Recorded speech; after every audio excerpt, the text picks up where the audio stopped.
Ici, on parle essentiellement d'entreprises de qualité. Alors, aujourd'hui, on va faire une analyse quantitative de Voltalia. Donc, premièrement, j'aimerais préciser ceci. Cette vidéo est enregistrée un peu en mode live, donc je ne vais rien couper du tout. D'accord? C'est un peu la façon dont je réfléchis quand je présente, quand j'essaye d'analyser une compagnie. C'est ce que je vais présenter dans cette vidéo aussi. Donc, si je me répète, s'il y a des blancs, c'est juste parce que je réfléchis au même moment où je parle. D'accord? Donc, qu'est-ce qu'on va faire ici? On va faire une analyse de Voltalia. Donc, la première chose généralement que je regarde, c'est que fait l'entreprise. Donc, ici, Voltalia est une entreprise française dont l'actionnaire principal est l'association Famille Mouliez, donc information pas du tout importante, qui construit et exploite des centrales électriques à partir d'énergie renouvelable. OK. Donc, à partir d'ici, c'est déjà intéressant. Je peux déjà savoir que l'entreprise est dans le secteur des énergies renouvelables, donc centrales électriques, énergie renouvelable. Donc, ils opèrent dans les pays comme la France et dans les pays émergents. OK. C'est déjà une information importante dans le sens où on sait déjà à peu près, voilà, c'est un secteur qui a, entre parenthèses, le vent en poupe. Donc, on ne serait pas étonné d'avoir à peu près des valorisations très élevées ou bien pas de revenus du tout. Donc, c'est un secteur en croissance. Enfin, pour ceux qui viennent de commencer, parce qu'il y a des entreprises qui gagnent déjà de l'argent ici. Donc, après cela, généralement, je regarde le cours de l'action, pas parce que c'est important, parce que personnellement, c'est pas le prix de l'action, le cours de l'action ne m'intéresse pas. D'accord? Donc, c'est surtout par rapport à la valorisation fondamentale que je veux m'intéresser à l'entreprise. Donc, je suis juste pour voir l'évolution à peu près. Donc, ici, voilà, c'est une entreprise, on va se dire quoi? Il n'y a rien de supplémentaire à dire ici. Donc, elle se bat comme elle peut. Donc, on va regarder les états financiers pour essayer de déterminer est-ce qu'on a une opportunité d'investissement ici. Donc, ceci représente uniquement mon avis et non une opportunité d'investissement. Donc, moi, ici, j'utilise généralement mon Instar. Donc, quand je vais sur mon Instar, c'est généralement cette page ici que j'obtiens. Donc, je vais sur mon Instar. Donc, la page, c'est moninstar.com. D'accord? Quand j'arrive ici, je clique là. Je colle mon ticker symbol. Donc, VLTSA. Enfin, c'est VLTSA, exactement ça. Donc, on va attendre le chargement. Donc, je choisis le XPAR parce que c'est celui de Paris. Je clique parce que vous voyez qu'il y a le CHIX, je ne sais pas ce que c'est, mais c'est celui-ci qui m'intéresse. Pourquoi? Quand je vérifie, parce que quand je vérifie ici, quand j'arrive là, voilà, c'est celui que je vais prendre en premier. D'accord? Donc, c'est bien cela, c'est EPA, donc c'est sur la bourse de Paris. Donc, déjà, je vais fermer ces onglets-ci. Il y a des onglets qui ne sont pas importants ici. Je ne les ai pas fermés. OK. Donc, on revient sur nos recherches. Voltalia. On valide.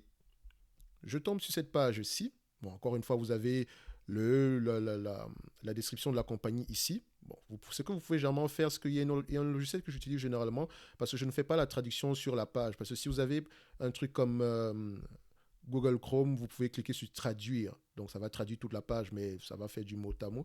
Donc, parfois, je prends juste la description ici. Quand elle est en anglais, je fais copier. Donc, je viens ici, il y a un logiciel qu'on appelle DeepL, D-E-E-P-L. Donc, ça, c'est gratuit, bien sûr. Bon, il y a également la version payante. Donc, j'arrive ici, je colle. Donc, j'ai également la description de la compagnie. Donc, c'est de l'anglais au français. On a lu la description sur Wikipédia tantôt. Et en anglais, maintenant, si on traduit, ça donne quoi? Voltalia SA est un producteur d'électricité et un prestataire de services dans la production d'électricité renouvelable à partir d'énergie solaire, éolienne, hydraulique et de la biomasse. Elle offre des services à des clients dans le monde entier. À peu près ce qu'on a lu sur Wikipédia. Mais encore une fois, la véritable description de la compagnie est dans les rapports financiers. Bon, on n'est pas ici pour la description de la compagnie, donc on revient ici. Key ratio, donc quand j'arrive sur cette page, je vais sur Key ratio, donc attention, ça va changer bientôt. Bientôt, ça sera Key statistique. Donc je viens ici, Full Key ratios data, je clique dessus. Et je ne connais pas cette entreprise, je la découvre au même moment que vous. Enfin, certains la connaissent. Donc, je vais vous montrer comment est-ce que je réfléchis quand je regarde ce genre de compagnie ici. Donc, je ne la connais pas du tout. Je vous assure que je ne l'ai pas vérifié avant d'arriver ici. C'est une demande spéciale. Donc, parce que vous savez ici, c'est Top Invest, la chaîne des top d'investissement. Ici, on parle essentiellement d'entreprises de qualité. Mais parfois, je parle d'entreprises, voilà, qui ne sont pas de qualité, mais bon, à la fin de la journée, toute entreprise mérite une analyse. Donc, ici, quand j'arrive, la première chose que je regarde généralement, c'est la croissance des revenus. D'accord? Donc, quand on peut voir ici, on a une croissance des revenus. Donc, j'ai un petit truc ici que je fais généralement, c'est le A. Et voilà, je veux cliquer dessus. Donc, ici, on a les revenus. D'accord? Là, on a les revenus. Ensuite, on a la marge brute. Donc, on a la marge brute ici. Donc, gross margin. Je l'ai mis en anglais, il est en anglais, d'accord? Donc, je peux le transformer en français. Donnez-moi juste un instant. Donc, on a le gross margin ici. Donc, on peut voir ici l'évolution du gross margin. Donc, la marge brute, voilà, on peut voir que c'est une évolution à peu près C'est une décroissance sur les dernières années tantôt. Donc, on peut le voir plus facilement si on utilise Ticker. Donc, c'est juste pour vous montrer ce que je fais généralement comme d'habitude. Je peux déjà voir ici qu'on a une diminution des marges brutes sur les dernières années. Donc, ici. D'accord. Donc là, à peu près à ce niveau-ci, on a plutôt une stabilité. Donc je peux déjà à peu près voir la tendance, la marge brute ici. Et je dois déjà me poser la question, pourquoi est-ce que cette marge brute-là est décroissante sur ces dernières années-ci? Donc, si je vais sur mon logiciel qu'on appelle Ticker, donc je vais voir ici, bon, vous pouvez déjà savoir que la prochaine vidéo, ce sera sur Assystem. Alors, on va mettre Voltalia. Exactement. On l'enregistre. Et voilà, ça va prendre un tout petit peu de temps, mais ça va arriver. Alors, le revenu, on avait déjà passé le revenu quand je viens sur les ratios ici parce que je cherche la marge brute. Donc, la marge brute ici, je clique dessus, ça me met la marge brute de mon... Oh, ça me met une ligne. Donc, faites attention, ça doit être une erreur. D'accord? Donc, je vais juste réduire le nombre d'années ici. Donc, on fait ça. 1. Et voilà. Donc, j'ai la marge brute ici. On peut voir ici qu'on a à peu près une stabilité, une diminution sur les dernières années et ça s'arrête en 2021. D'accord? Donc, c'est ce qu'il y a ici sur la marge brute. Donc, la marge brute est à peu près stable. Donc, on va se dire que, voilà, selon ce que j'ai l'habitude de dire, c'est un checkmark. Donc, on continue avec comment on appelle ça encore? Donc, je continue généralement en regardant la marge nette. Donc, à partir de ces niveaux-ci, je ne la présente pas généralement, mais c'est une information que je regarde. La marge nette, je regarde également la marge brute, donc surtout en pourcentage, parce que ça m'intéresse, ça me permet de voir à peu près où est-ce qu'on s'en va. Vous remarquez que la marge brute est en décroissance. Peut-être que ça a un lien avec le Covid, donc attention, il faudrait aller vérifier cela ici. Après la marge nette, on paye les intérêts, on paye les taxes également, et tout ce qui nous reste après, c'est pour le bénéfice net, donc le net income ici. Donc vous remarquez que le net income négligeable. Quand on arrive ici en net income en termes de pourcentage, on a les 1%, 2%, 3%, voilà. C'est presque rien du tout, d'accord? Donc ensuite, je continue. Je regarde ici le nombre d'actions, donc l'évolution du nombre d'actions, parce que je n'aime pas les entreprises qui augmentent leurs actions. Parce que l'augmentation du nombre d'actions, c'est une dilution. Je m'en fous de savoir même si l'action est gratuite. Je ne veux pas qu'on augmente le nombre d'actions. C'est une information très importante pour moi. D'accord? Donc, j'aime plutôt voir le nombre d'actions qui diminue. C'est pour ça que j'ai une préférence particulière pour les entreprises qui ne distribuent pas de dividendes, mais qui rachètent massivement leurs actions. D'accord? Bon, s'ils font également les deux, tant mieux.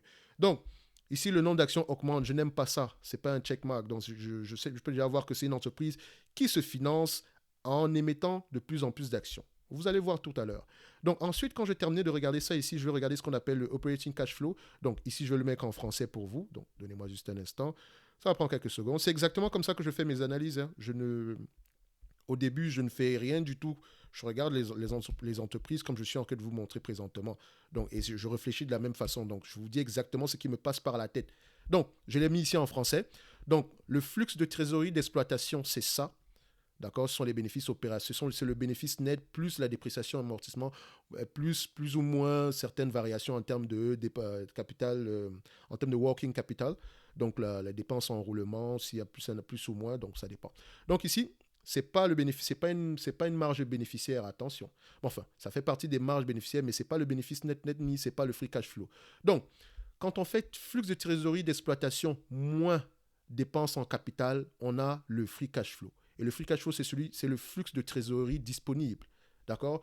Donc, quand je prends encore mon annotation ici, en prenant ça, donc le free cash flow, c'est le flux de trésorerie disponible. C'est comme ça qu'on appelle ça. Ça qu'on appelle le free cash flow. Donc, le flux de trésorerie d'exploitation, d'accord, moins les dépenses en capital qui sont ici, d'accord? On ne sait même pas pourquoi la couleur ne change pas. Ça vous donne à peu près le free cash flow. Donc, je peux déjà voir ici que le free cash flow, il n'est pas, voilà, c'est quelque chose de très... Il n'y a presque rien, il n'y a pas de free cash flow, il faut qu'on se dise la vérité. Donc, comment est-ce que quand il n'y a pas de free cash flow, qu'est-ce qui se passe? Ça veut dire que l'entreprise ici ne s'autofinance pas. Donc, elle a besoin d'emprunter ou d'émettre de nouvelles actions pour relancer la croissance. Et ça, déjà, c'est éliminatoire. Je ne veux rien savoir de plus sur cette compagnie-ci. Je sais déjà qu'elle ne va pas m'intéresser. D'accord? Sauf si elle se négocie à un prix des actifs très, très bas. Alors, est supérieur au remboursement de titres d'emprunt. Donc, ça veut dire que l'entreprise s'endette. Donc, quand vous faites cette ligne-ci, moins cette ligne-ci, ça vous donne à peu près quelque chose comme 277 millions. D'accord? Donc, entre parenthèses, l'entreprise s'endette. Elle a pris une dette de 377 millions, elle a remboursé 91 millions.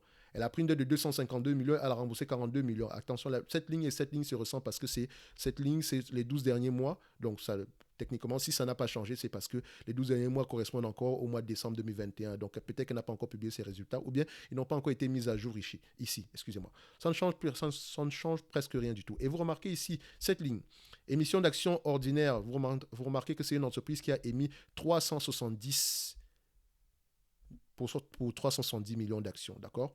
Donc, à la fin de la journée, si vous remarquez bien, à partir du décembre 2019 à décembre 2020, on va le voir ici, vous allez voir que le nombre d'actions a changé. Alors, décembre 2019, c'est ça. Décembre 2020, c'est ça. Donc, on a à peu près émis 25 millions d'actions. Vous remarquez? 25 millions d'actions par rapport aux 70 millions qu'on avait avant, bon, vous pouvez faire 69. Donc, ça vous donne ici à peu près une augmentation. Si on regarde bien, voilà, c'est près de 35% d'augmentation. Près de 35% d'augmentation. Donc, on vous a dilué de 35%. Ce qui veut dire que si on avait un bénéfice net de 1 dollar, ce bénéfice net-là a été divisé par, je le mets juste ici, voilà, on va le mettre là, on va annuler le presse-papier ici. Donc, ce bénéfice net-là a été divisé par 1,35. Donc, quand on prend 1 divisé par 1,35 ici, ça vous donne 74. Donc, pour un bénéfice net de 1 dollar, l'année suivante, avec un nombre d'actions qui a augmenté, vous aurez plutôt eu 74 centimes d'euros par action. Donc, je n'aime pas les entreprises qui augmentent le nombre d'actions. Je sais que vous allez me parler, certains vont prendre la relation avec Air Liquide ou bien avec Realty Income, mais sachez que Air Liquide, c'est une compagnie de croissance, donc vous n'allez pas voir que le bénéfice net par action a diminué, par exemple. Mais si Air Liquide n'avait jamais distribué d'actions gratuites et il avait juste gardé le nombre d'actions stable, vous aurez eu un prix par action plus élevé. Donc, peut-être une valorisation plus élevée. D'accord? Donc, ce n'est pas le but de la vidéo ici aujourd'hui. Donc, on continue. À partir d'ici, de quoi j'ai besoin?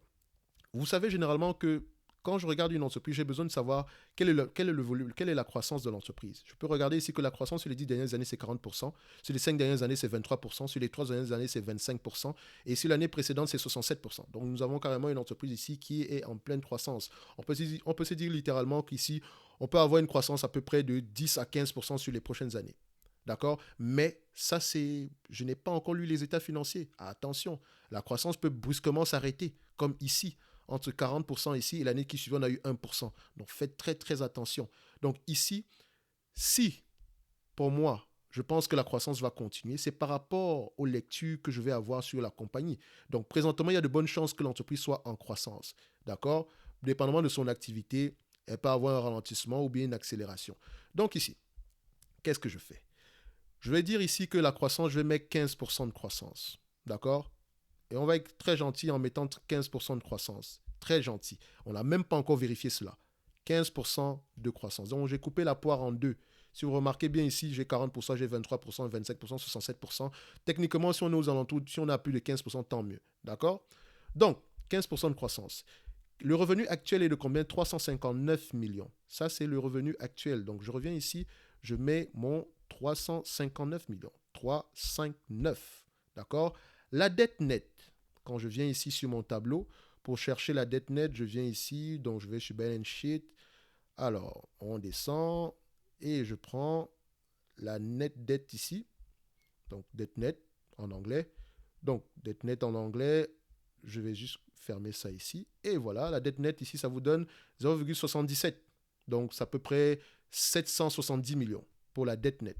D'accord? Donc, je viens encore ici, je marque 770 millions. Donc, avant la dette nette, j'utilise généralement le ratio dette nette sur EBITDA pour essayer de voir la qualité de la dette en elle, même si on a la capacité de la rembourser en payant avec juste les EBITDA. Attention, parce qu'on rembourse la dette avec les free cash flow. Vous remarquez qu'une entreprise ici, elle n'a pas de free cash flow. Donc, pour rembourser la dette, elle doit émettre de nouvelles actions. Donc, faites très attention à ça. Donc, ici, on se rend compte que la dette nette sur EBITDA est aux alentours de 5,92. On recherche un ratio inférieur ou égal à 5. Ça, je n'aime pas déjà. Donc, je sais que c'est une entreprise qui est, voilà, elle est à la limite très endettée. D'accord? Mais également, ces marges sont peut-être dépréciées en date d'aujourd'hui. Donc, si on avait regardé également les marges d'EBITDA ici pour regarder la stabilité ou la croissance des marges EBITDA, on se rend compte que les marges EBITDA ici sont aux alentours de, voilà, je vais juste changer ça ici. On arrive aux alentours des 27, 40, 40%. OK. Voilà. C'est pas stable. Les dernières années c'est à peu près décroissant. Donc, je vais juste prendre ça ici, juste pour le repos, pour avoir quelque chose d'un peu plus propre. Donc, à peu près des marges de 40%. Les dernières années, ça diminue. Ça peut être dû à la pandémie. Donc, ça peut être. Je n'ai pas dit que c'était ça. Donc, par rapport à la période également, je peux voir que bon, toutes les entreprises qui ont connu des marges brutes moins élevées par rapport à une période, c'était peut-être par rapport à la pandémie ou bien par rapport au coût de l'électricité. Il y a des choses comme ça, vu qu'elle exerce dans le secteur, elle produit de l'électricité avec de l'énergie renouvelable. Donc, il faut aller vérifier pourquoi est-ce qu'on a des marges EBITDA qui diminuent. Donc, mon rôle ici, c'est d'évaluer l'entreprise.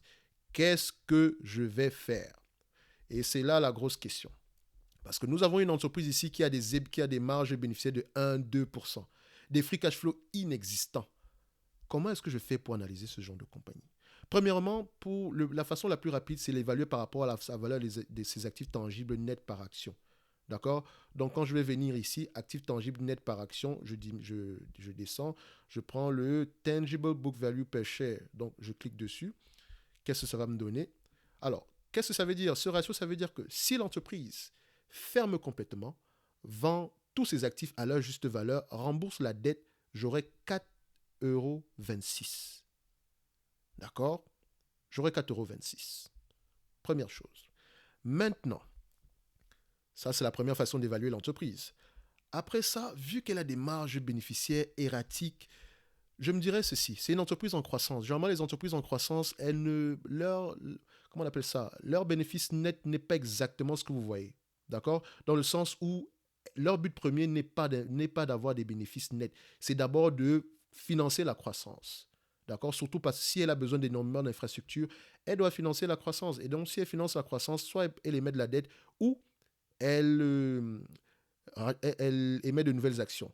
Mais ça, je n'aime pas. J'aime plutôt les entreprises qui s'autofinancent, comme Tesla par exemple. Tesla s'autofinance. Donc, ne prenez pas l'exemple de Tesla par exemple pour dire que, parce que ça c'est une entreprise qu'on appelle Brookfield.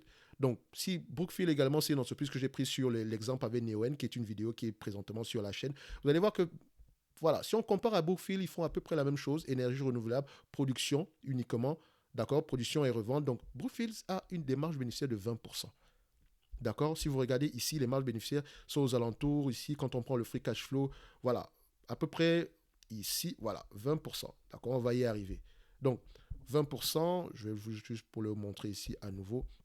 Donc, on va juste le faire comme ça. On va le highlight. Donc, 20%. D'accord? Vous voyez 20, 22, 34, 29, 21, 10, 18, 30, 30. Donc, on va se dire 20%. Ce qui est sûr, si c'est plus élevé, tant mieux.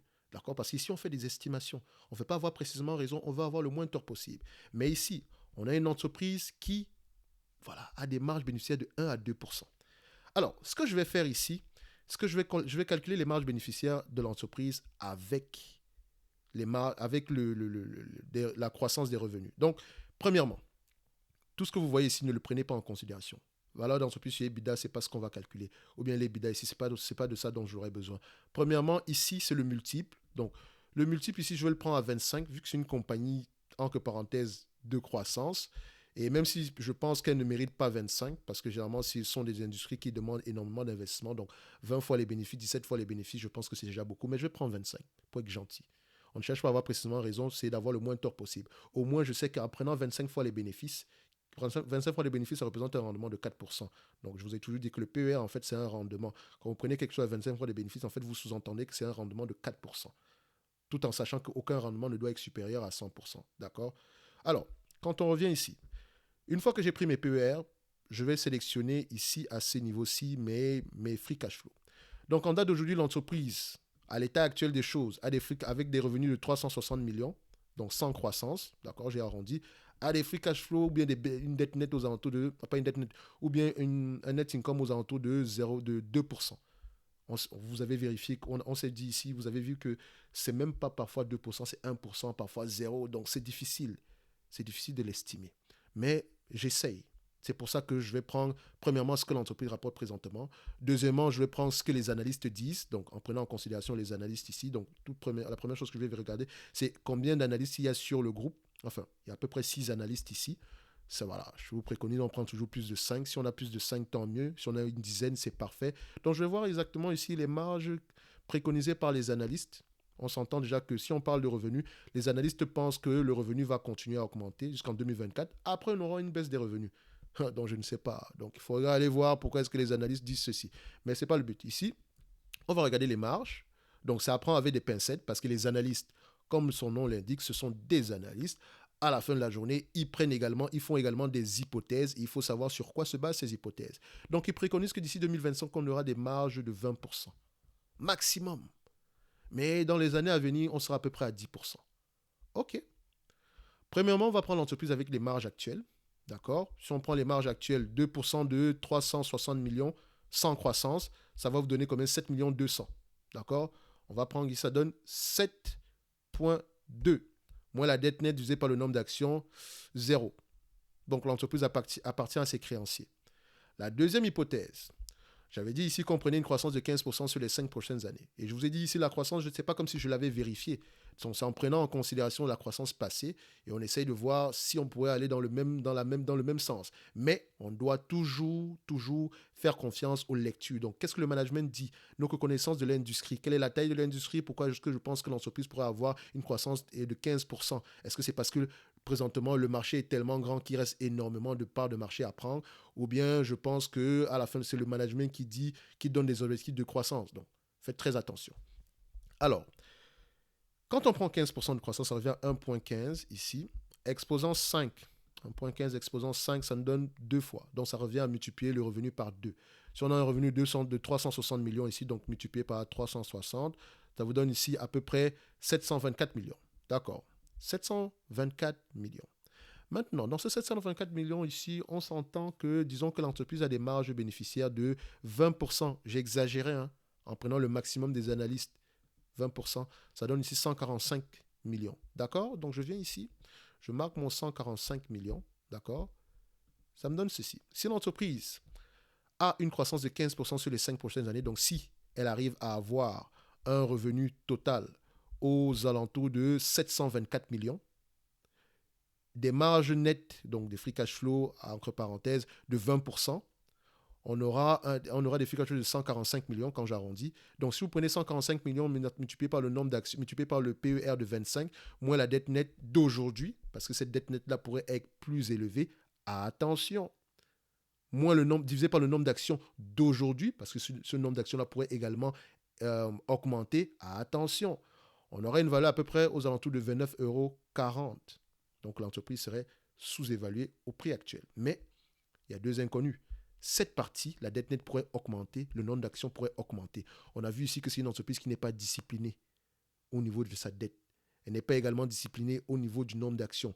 Donc quand vous prenez ce genre d'hypothèse, encore il faut savoir où est-ce qu'il peut avoir des erreurs. Attention. Donc à ce prix-là, si on prend ces hypothèses-là et que la dette nette reste stable, le nombre d'actions, le revenu augmente, la dette nette reste stable, le nombre d'actions reste stable, la valeur de l'entreprise est de 29,40 €. D'accord? Ça, c'est notre deuxième hypothèse et c'est notre hypothèse optimiste. Maintenant, si je prends les mêmes analystes, toujours avec une croissance des revenus, donc de 15% sur les 5 prochaines années, ça donne 724 millions. Mais maintenant, au lieu de prendre 20%, je vais prendre 10%. 10% de 724 millions, c'est 72,40. Donc, je prends ici, je vais l'arrondir à 73, parce qu'on ne cherche pas à avoir précisément raison, mais le moins tort possible.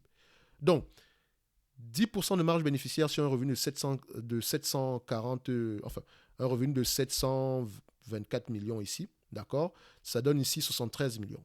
Moins la dette nette divisée par le nombre d'actions, donc en faisant 25 fois les bénéfices, bien sûr, ça donne ici 10,48 €. Donc l'entreprise également ici serait surévaluée au prix actuel. Donc également, attention. Donc qu'importe les hypothèses que j'ai pu prendre ici, on détermine que l'entreprise est toujours surévaluée, d'accord? Et ces hypothèses-là, à la fin de la journée, c'est à prendre avec des pincettes parce que c'est une entreprise qui ne s'autofinance pas. Normalement, quand moi je vois ça, je n'ai même pas envie de continuer.